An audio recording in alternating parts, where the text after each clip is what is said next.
என்னன்னு சும்மா சொல்லு. கிண்டலா இல்ல கிண்டலா கேக்குறேன். ஒழுங்கா சொல்றீ இல்லன்னா கோவம் வரும். என்னன்னு சொல்லு. அறிவு கட்டவல நெரிச்சல் ஆரம்பிச்சிட்டு என்னன்னு சொல்றீ? என்னன்னு சொல்லு. யோ அறிவு கட்ட நாட்டாம உங்க அப்பா மேல சத்தியமா கேப்ப கேப்ப கேப்ப. நானா கேப்பேன்? நானா கேப்பேன்? நான் கேப்பேன். நான் கேப்பேன்.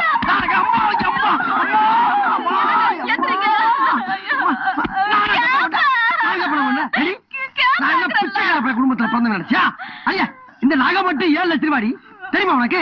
இங்க பாரு, வெளிநாட்டுக்காரன் வந்து இது என்ன விலை மதிக்க முடியாம போட்ட கம்ப்யூட்டர் புகஞ்சு போய் சொல்லாம ஊருக்கு ஓடி போயிட்டாண்டி.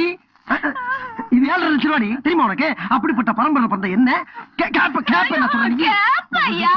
ஏண்டி என்ன என்னன்னு கேக்குறேன். கேப்பன்னு கேவலமா படுத்த நீ என்ன பார்த்தா கேள பயமா இருக்க உனக்கு? ஆமாவா கேப்பேன்னு சொல்லாரு.